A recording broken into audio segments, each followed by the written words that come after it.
새벽에 대제사장들이 즉시 장로들과 서기관들 곧 온 공회와 더불어 의논하고 예수를 결박하여 끌고 가서 빌라도에게 넘겨주니 빌라도가 묻되 내가 유대인의 왕이냐? 예수께서 대답하여 이르시되 내 말이 옳도다 하시매 대제사장들이 여러 가지로 고발하는지라. 빌라도가 또 물어 이르되 아무 대답도 없느냐? 그들이 얼마나 많은 것으로 너를 고발하는가 보라 하되 예수께서 다시 아무 말씀으로도 대답하지 아니하시니 빌라도가 놀랍게 여기더라. 명절이 되면 백성들이 요구하는 대로 죄수한 한 사람을 놓아주는 전례가 있더니 밀란을 꾸미고 그 밀란 중에 살인하고 체포된 자 중에 바라바라 하는 자가 있는지라.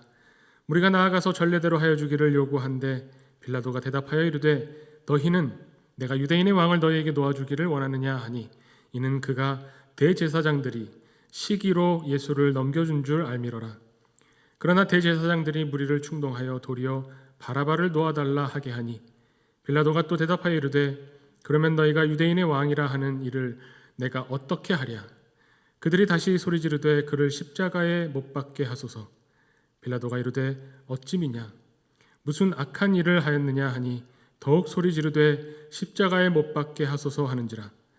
빌라도가 무리에게 만족을 주고자 하여 바라바는 놓아주고 예수는 채찍질하고 십자가에 못 박히게 넘겨주니라.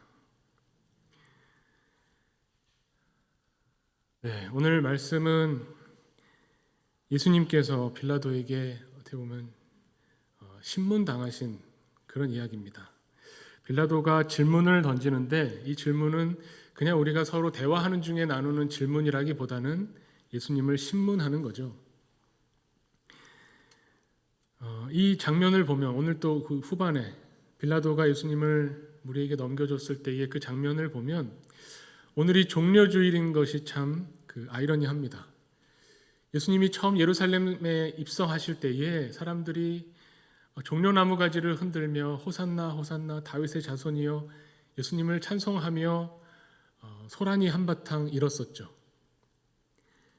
예수님 앞에서 호산나라고 소리 지르던 사람들이 오늘 본문의 이 장면에서는 십자가에 못 박게 하라고, 십자가에 죽이라고 소리치는 이런 사람들로 바뀌게 되는 모습을 보게 됩니다. 그래서 참 종려주일이 여러 가지로 그 의미를 생각하게 합니다. 종려주일이 예수님이 예루살렘 입성을 기념하는 그런 의미를 담고 있기 때문에 기쁘고 하나님을 찬양하는 어떤 그런 때이기도 하지만 동시에 이제 십자가와 더 가까워지는 예수님의 고난이 직접적으로 펼쳐지는 그 때를 또 보여줍니다. 우리가 사순절을 보내면서 사순절은 40일을 이야기하는 거죠. 예수님께서 다시 부활하시기 전 40일을 따지는데 그 따질 때에 항상 주일은 빠집니다. 왜냐하면 주일은 부활의 날이고 주님의 승리의 날이고 우리가 예수님을 바라보는 기뻐하는 날이기 때문에 사순절에서 주일은 빠지지만 그렇지만 또 이 주일이라고 하는 것, 특히 종려주일은 이 종려주일부터 어떻게 보면 고난 주간이 시작되기 때문에 주님의 고난과 주님을 향한 찬양과 여러 가지들이 복합적으로 서로 어떻게 보면 생각을 많이 하게 만드는 그런 절기로 우리에게 다가옵니다. 오늘 말씀도 보면 빌라도 앞에서 신문 받으신 예수님, 빌라도의 질문, 빌라도가 왜 예수님을 이렇게 신문하고 재판해서 사실은 죄가 없으신 것을 알고도 십자가형을 내렸는가? 이것을 생각해 볼 수도 있죠. 역사적으로 빌라도가 어떤 사람이었는지 그 사람의 어떤 성품이나 성격 이런 것들도 유추해 볼 수 있는 자료들이 있습니다. 빌라도는 객관적으로 봤을 때 AD 26년부터 36년까지 유대의 총독으로 와서 다스렸는데 이 다른 역사서에 보면 빌라도가 행했던 일들이 굉장히 잔혹한 일들이 있었습니다. 그냥 이 복음서에 나타난 빌라도의 모습처럼 그냥 우유부단하고 사람들이 막 원하니 할 수 없이 내 뜻은 있는데 자기 뜻을 굽히고 이런 사람이 전혀 아니었다는 거죠. 유대인들과 많은 충돌과 갈등이 있었습니다. 예수님의 이 재판이 있기 바로 전에도 갈릴리에서 많은 사람들이 충돌이 일어나서 갈릴리 많은 사람들이 죽게 되는 일이 있었습니다. 빌라도 총독의 결정이었죠. 그리고 그 전에 이 예루살렘 성전에 유대인들이 종교적으로 끔찍하게 여기는 그 성전 안에 우상으로 여겨지는 간주되는 것들을 들여와서 큰 갈등을 일으키기도 했습니다. 또 빌라도의 태도를 보면 복음서에도 슬쩍 드러납니다. 이 사람들이 오늘 본문에도 보면 대제사장들이 민중들을 선동해서 백성들을 선동해서 예수를 십자가에 못 박으라고 소리칠 때 할 수 없이 넘겨주고, 다른 복음서를 보면 나는 죄가 없다고, 나는 이 일에 상관이 없다고 손을 씻는 행동을 하기도 하지만 막상 이제 예수님을 십자가에 못 박고 패를 붙일 때 유대인의 왕 이렇게 쓰여 있을 때 대제사장들이 빌라도를 찾아와서 막 항의합니다. 유대인의 왕이라고 하지 말고 자칭 유대인의 왕이라고 해야 된다. 그때 빌라도가 뭐라고 합니까? 거들떠도 안 보고 나는 내가 쓸 것을 썼다. 대제사장들이 와서 뭐라고 빽빽거리던 나는 내 할 일을 한다. 약간 이런 스타일의 사람이라는 거죠. 그러면서 자기의 권한이 어떠한가 이것을 명백히 알고 있고 보여주는 사람입니다. 그런데 이 빌라도가 우리는 그렇게 생각하죠. 참 무슨 얼마나 큰 죄길래 2000년 교회의 역사에서 신앙을 고백할 때마다 예수님은 빌라도에게 고난받으셨다고 그 많은 기독교인들이 고백하게 되는, 입에 오르내리는 이런 인물이 되었을까? 이것은 빌라도의 한 사람의 어떤 성격이나 캐릭터, 공과 과 이런 것의 문제가 아니라 교회가 신앙을 고백할 때에 예수를 누구라고 고백하느냐에서 빌라도라는 이름이 등장함으로써 역사적인 사실, 역사적인 시대를 명백히 보여주게 된다는 데 의미가 있는 거죠. 빌라도로 대표되는 보이는 세상의 권력에 의해서 예수님이 십자가에 죽으셨다. 이것을 보여주는 것이고요. 빌라도라는 사람이 총독으로 있었던 그 시기, 팔레스타인 지역을 다스렸던 AD 26년부터 36년 사이에 역사적으로 예수님의 십자가 처형이 있었다는 것을 드러내기 위한 고백인 거죠.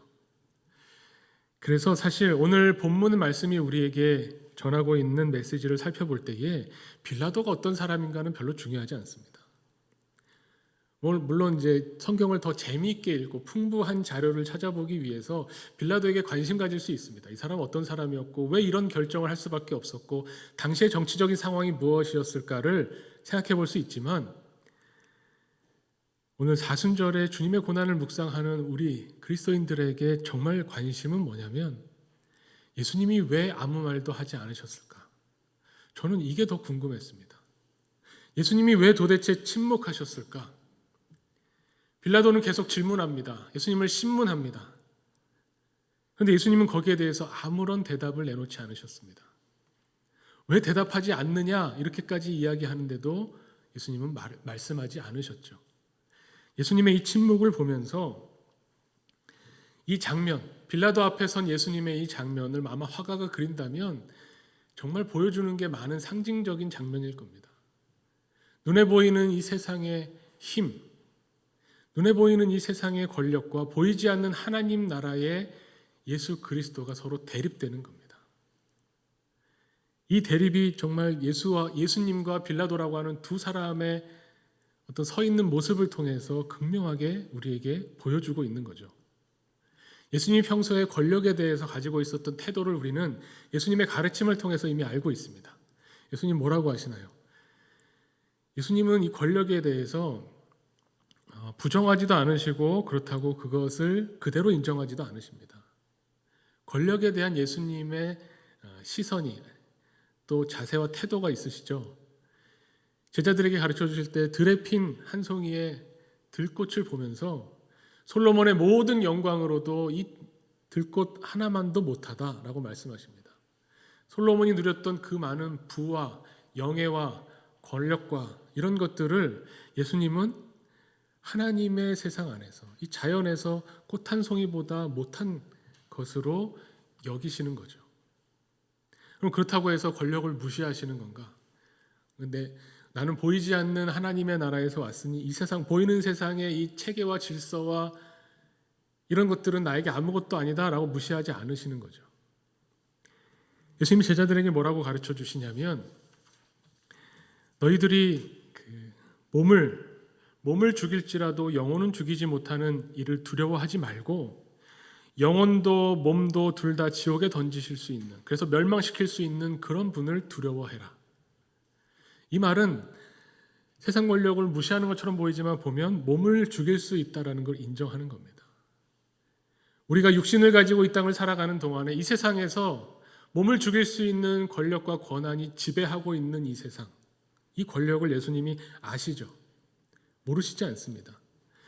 그럼에도 불구하고 이 보이는 세상의 힘은 보이지 않는 하나님의 통치 아래 있다, 권능 아래 있다는 것을 예수님은 제자들에게 가르쳐 주십니다. 이것이 이 빌라도와의 대면에서 나오게 되죠. 빌라도 앞에서 예수님이 침묵하셨다고 해서 우리도 이 세상을 살아가면서 억울한 일을 당했을 때나 나보다 힘 있는 사람 앞에서 침묵하겠다. 이거는 문자 그대로 예수님을 따르겠다는 겁니다. 예수님의 침묵이 말씀하지 않으셨다 그 자체가 아니라 빌라도가 볼 때 예수님이 침묵하신 게 놀라웠다는 게 중요하죠. 빌라도가 왜 예수님의 침묵을 놀라워했을까요? 이 상황에서 말을 안 해. 여기에서 어떻게든 살기 위해서 자신의 억울함을 피력하면서 나는 아무 잘못이 없는데, 로마법으로는 내가 죽을 죄를 진 게 없는데 저 대제사장들이 나를 시기하고 말도 안 되는 거짓 증인을 세워서 나를 고발하는 겁니다. 로마에는 법이 있으니 이 현명하신 총독관께서 로마법에 의거해서 정의를 세워주십시오. 보통 이렇게 구구절절 빌라도 앞에 와서 자신을 항변하는 많은 사람들을 만나봤던 빌라도가 봤을 때 예수님의 침묵은 너무나 놀라운 일입니다. 왜 말하지 않을까? 왜 말하지 않을까? 이것은 바꿔 말하면, 이 대립을 바꿔 말하면 아무도 이야기하지 못하게 하는 상황에서 다 입 다물어라, 조용히 해라라고 하는 상황에서 이것은 잘못됐다, 이것은 불의하다라고 외치는 것과 똑같은 겁니다. 말을 하느냐 안 하느냐의 문제가 아니라 이 보이는 세상의 힘 앞에서 어떻게 맞서느냐의 문제인 거죠. 예수님은 그것을 침묵으로 보여주십니다. 이 빌라도가 뭐라고 하냐면, 오늘 마가복음에서는 굉장히 축약되어 있습니다. 예수님의 신문이 아주 축약되어 있어서 원래는 예수님이 붙잡히셔서 첫 번째로 가셨던 집은 대제사장 가야바의 장인 안나스의 집입니다. 거기에서 종교적인 내용들로 신문을 받고 다시 정식으로, 공식적으로 대제사장인 가야바의 집에 가서 거기에서 판결이 납니다. 신성모독죄, 사형. 그런데 제사장들이 예수님을 죽일 수 있는 권한은 없으니 빌라도에게 넘기는 거죠. 빌라도에 넘길 때의 죄목은 신성모독이 아닙니다. 신성모독으로는 로마법으로 죽이지 못하죠. 뭐라고 하냐면 예수가 백성들을 선동한다, 가이사에게 세금 바치지 말라고 했다, 그리고 자기 스스로가 유대인의 왕이라고 한다. 이것은 로마의 법질서와 이 체계를 무너뜨리려는 시도다. 선동이고 내란죄고 폭동이다. 이렇게 해서 넘긴 거죠. 근데 빌라도가 보기에 이것은 대제사장들이 시기해서 로마법으로는 판단하기 애매한 그런 걸 가져온 거죠. 그래서 빌라도가 그 명절을 맞아서 와 있는 갈릴리 지역을 다스리는, 예수님이 갈릴리 출신이시니까 갈릴리 지역을 다스리는 헤롯 안디바에게 넘깁니다. 분봉왕에게 넘겨요. 예수님이 거기서 갔을 때 이 헤롯은 예수님을 그냥 흥미거리로 봅니다. 기적을 일으킨다면서 나한테 한번 뭔가 당신이 어떤 사람인지 보여봐라. 예수님이 아무 말씀 없으시니까 흥미가 떨어져서 다시 빌라도에게 보냅니다. 5번째 이 과정을 거쳐서 예수님이 빌라도 앞에서 여전히 아무 말도 하시지 않는 예수님을 향해서 요한복음에 빌라도가 뭐라고 하냐면, 내가 너를 놓아줄 권한도 있고 십자가에 못 박을 권한도 있는 것을 알지 못하느냐, 이렇게 말합니다. 내가 누군지를 아느냐. 우리 살면서 그런 경우를 혹시 진짜로 겪으셨는지 모르겠습니다. TV로는 많이 보는데요, 내가 누군지 알아? 그런 거 많이 보잖아요. 내가 누군지 알아? 내가 어떤 사람인지 알아? 나한테 잘못하면 재미가 없다, 이러면서 하는 얘기들 많이 듣죠. 빌라도가 예수님 앞에서 내가 누군 줄 아냐, 너를 죽이고 살릴 수 있는 그 권한이 나에게 있다, 내 말 한마디면 죽일 수도 있고 살릴 수도 있는데 내 앞에서 왜 아무런 변명도 하지 않느냐라는 거죠. 예수님의 태도는 우리가 보통 세상의 거대한 힘 앞에 섰을 때 우리의 모습과는 많이 다르죠. 우리도 많이 억울한 일을 겪습니다. 그럴 때 우리가 하는 것은 굴종하거나 타협하거나 그나마 할 수 있는 저항을 하거나 아니면 무서워서 피하는 게 아니라 덜어서 피한다고 하는 것처럼 경멸하거나 그것도 아니면 저 권력의 꼭두각시가 되어 빌라도 이 개인을 보면서 불쌍하다고 연민을 느끼거나 여러 가지 태도를 취할 수 있는데 예수님은 그 모든 태도가 아니었습니다. 예수님의 모습이 보여주시고 있는 건 말하지 말라고 할 때는 말할 수 있고 말하라고 할 때는 하지 않는 예수님의 이 모습은 뭐냐면 바로 이 세상에 보이는 힘과 어떤 타협이나 굴종이나 어떤 관계를 맺지 않고 보이지 않는 하나님의 나라, 하나님의 통치하심에 순종하시는 모습을 보여주는 겁니다. 예수님의 이 모습은 정말 말 그대로 순종입니다. 빌라도를 봐서 어떤 태도를 취하신 게 아니에요. 이 대제사장들이 가지고 오는 많은 고발장들을 가지고 예수님이 자신의 태도를 취하신 것이 아닙니다. 우리가 지난주에도 함께 나눴지만 하나님이 이미 말씀해 놓으셨습니다. 하나님의 말씀을 성취한다는 관점에서 예수님의 침묵을 바라봐야죠. 예수님이 하나님께 순종하셨다라고 하는 것은 이사야서 53장 6절에 하나님께서 이사야를 통해서 이미 선포하신 말씀 가운데 나옵니다. 우리는 다 양 같아서 그릇 행하여 각기 제 길로 갔거늘 여호와께서는 우리 모두의 죄악을 그에게 담당시키셨도다. 그가 곤욕을 당하여 괴로울 때에도 그 입을 열지 아니하였다라고 말씀합니다. 곤욕을 당하고 괴롭고 억울하고 분하고 평소에 예수님이 가르치셨던 그 내용들을 곡해하고 진리가 아닌 불의를 가지고 나와서 예수님을 죽이려고 하는 이 모든 모습들을 보시면서도 말씀하지 않으신 것은 이것이 하나님이 나에게 담당시키시는 예수님이 사랑하는 사람들의 죄악이구나 하는 것을 인정하셨다는 겁니다. 거기에서 예수님의 순종이 나옵니다. 예수님이 도대체 왜 침묵하셨을까? 우리가 많이 생각해 봤습니다. 내가 예수님 입장이라면 어땠을까? 예수님이 말씀을 못하시는 분이 아니죠. 얼마나 이 날카롭고 논쟁에서 한 번도 밀려본 적이 없으신 분입니다. 세금을 내야 됩니까? 말아야 됩니까? 내라 마라 말하는 순간 걸려들게 되는 덫을 쳤는데도 가이사의 것은 가이사에게 하나님의 것은 하나님에게. 이거는 일반 사람들이 봐도 놀라운 일입니다. 물론 그 안에 담긴 더 큰 뜻이 있긴 하지만 예수님이 겉으로는 책 잡힐 만한 누구와 논쟁에서 밀릴 만한 분이 아니세요. 그럼에도 불구하고 해야 될 말이 많음에도 불구하고 누가 봐도라기보다 예수님이 말씀하실 수 있는 하나님의 의로움이 얼마나 많겠습니까? 그런데 말씀하지 않으시는 거죠. 왜 말씀하지 않으실까? 나 같으면 했을 텐데. 우리 억울한 일을 많이 당합니다. 제가 예전에 아주 어렸을 때 TV 드라마를 볼 때 나오는 많은 모습들 중에 옛날 드라마 한번 떠올려 보시면 그런 거 있습니다. 이 시어머니와 며느리 고부간의 갈등을 다루는 드라마들이 꽤 있는데 거기 보면 시어머니가 막 며느리를 구박해요. 근데 며느리가 아무 말을 못합니다. 그럼 그거 보면서 어떻습니까? 아이고 답답해. 아니 이거 본인이 자기가 한 게 아니라고 얘기를 해야죠. 보통 얄미운 시누이가 등장하죠. 시누이도 계시겠지만 이 드라마 얘기만 하는 겁니다. 그 말도 안 되는 어떻게 보면은 말을 교묘하게 돌려서 결국 시어머니한테 혼나고 질책당할 때에 며느리가 한마디도 못하고 그냥 그 억울함을 당하는 걸 보면서 공감도 되면서 답답해하죠. 근데 요즘 드라마는 어떻습니까? 요즘은 드라마 그렇게 하면 망하는 것 같습니다. 고구마 같은 드라마를 못 보는 것 같아요. 시어머니가 한마디 딱 한 며느리가 10마디를 하는데 다 맞는 말입니다. 속이 시원하죠. 야, 속 시원하다. 근데 저도 나이를 먹었는지 시원하긴 한데 어른한테 저렇게 해도 되나? 이런 생각이 살짝 들긴 합니다. 문제는 그 시원함, 하고 싶은 말을 다 한다고 해서 그러면 의가 세워지는가? 내가 생각하는 나는 옳다라고 하는 것이 인정받게 되는가? 그렇지 않죠. 나는 불의한 일을 당했다고 아무리 소리쳐도 이 보이는 세상에서는 그 소리가 묻힐 수도 있습니다. 말하고 싶어도 말하지 못하는 경우가 있고요. 말해도 소용없는 경우도 있고요. 그 다음에 말을 하는 것이 더 어떻게 보면 굴종이고 타협일 때가 또 있습니다. 말하라고 할 때 말하지 않고 말하지 말라고 할 때 말할 수 있는 것, 이것이 어떻게 보면 예수님이 오늘 이 빌라도와의 대면에서 보여주시는 우리가 바라봐야 되고 우리가 취해야 될 태도가 무엇인가를 보여주시는 겁니다.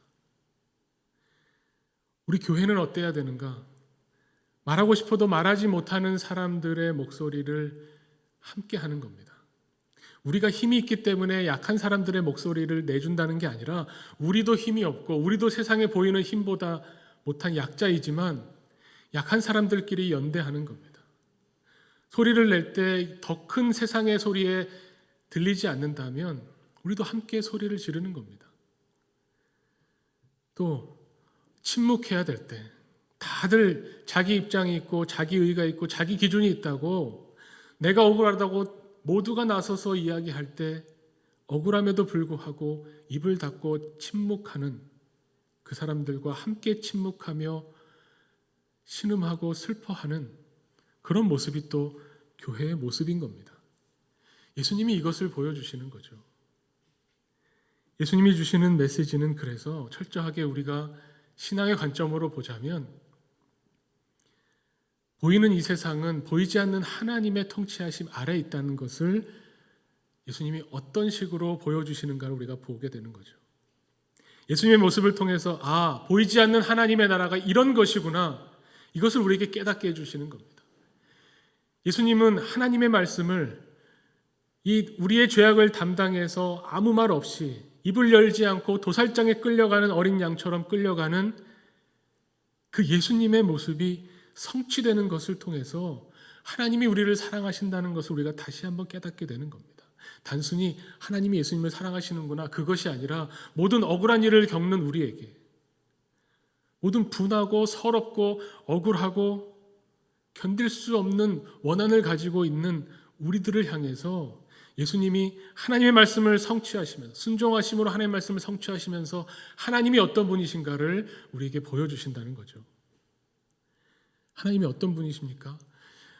예수님을 바라볼 때마다, 오늘 이 장면을 떠올릴 때마다 나의 억울함을 주님도 겪으셨겠구나. 나의 이 억울함, 나의 이 말 못함, 혹은 말하고 싶은데 말하지 못하고, 혹은 말해야 되는데, 혹은 또 침묵해야 되는데 참지 못하는 나의 모습을 볼 때에 예수님의 이 억울하신 신문 과정을 통해서 나의 억울함이 여기에 투영되는 거죠. 그 이유가 무엇인가가 중요하지 않습니다. 예수님이 왜 침묵하셨을까 보다, 그러니까 우리가 생각하는 이유, 나 같으면 어떻게 했을 텐데, 이게 중요한 게 아니라 예수님이 여기서 침묵하시며 묵묵히 십자가를 지심으로 우리가 바라볼 수 있는 것은 뭐냐면 예수님이 우리 억울한 사람들의 소망이 되셨다는 겁니다. 예수님이 하나님의 뜻에 순종하심으로 하나님의 말씀이 성취되었죠. 그 성취라는 것이 우리에게까지 이어지면서 보여주시는 것은 소망입니다. 왜냐하면 거기서 끝나는 것 같았지만 보이는 세상의 힘, 몸을 죽이는 이 세상의 권력에 의해서 예수님이 십자가를 지시고 죽으심으로 실패한 것처럼 보였지만 하나님께서 예수 그리스도를 죽음의 권세에서 다시 일으키셨다는 겁니다. 그것이 복음입니다. 억울하게 죽은 사람, 억울해서 시름시름 앓고 있는 사람, 신음소리조차 내지 못하게 말하지 못하는 그 모든 사람들의 한을 하나님께서 예수 그리스도를 부활시키심으로 풀어주셨다는 것. 예수 그리스도를 높이 세우셔서 존귀하게 하시고 하나님의 영광을 드러내셨다고 하는 것.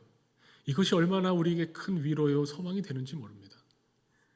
베드로전서 1장 3절에 이 모습을, 이 예수님의 십자가를 겪었던, 또 부활을 겪었던 베드로가 이렇게 고백합니다. 예수 그리스도를 죽은 자 가운데서 부활하게 하심으로 말미암아 우리를 거듭나게 하사 산 소망이 있게 하셨다 외칩니다. 예수님의 십자가와 예수님의 부활이 바로 우리에게 소망이 됩니다.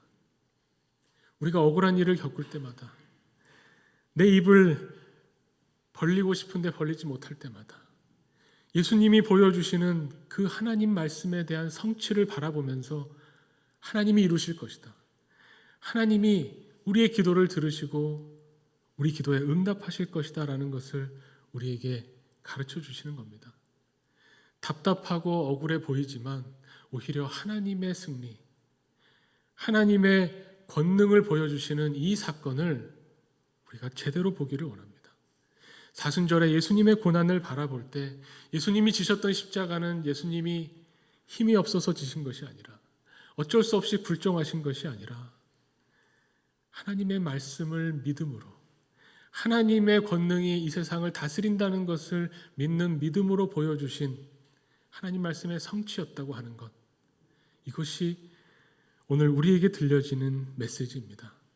하나님의 말씀을 통해서 이 소망을 붙잡고 부활의 신앙을 가지고 더욱 세상에 나가 이 기쁜 소식을, 이 복음의 소식을 전하는 우리 하나교회 되기를 간절히 축원합니다. 함께 기도하겠습니다. 하나님 아버지, 감사합니다. 사순절을 통해서 주님의 고난을 묵상하며 복음서의 말씀을 읽을 때마다 우리가 많은 것들을 배우게 됩니다. 침묵하신 주님의 그 모습에서 빌라도 앞에서 당당하게 하나님의 뜻을 드러내시고 그 뜻에 순종하심으로 우리에게 소망이 되신 예수님의 모습을 바라봅니다. 우리가 그 소망 붙잡고 예수를 믿는 그 믿음을 가지고 이 세상에 나아갑니다. 우리 한 사람 한 사람, 한 가정 한 가정 하나님께서 성령의 권능으로 우리를 붙잡아 주시고 이 보이는 세상에서도 하나님 나라의 복음으로 살아가는 하나님의 백성임을 세상에 드러내 주시옵소서. 우리가 오직 하나님의 은혜로 주님의 사랑으로 살아갈 수 있음을 다시 한번 고백하오니 주여 성령으로 우리에게 임재하여 주시고 우리의 인생길 가운데 동행하여 주시옵소서. 예수 그리스도의 이름으로 기도하옵나이다. 아멘.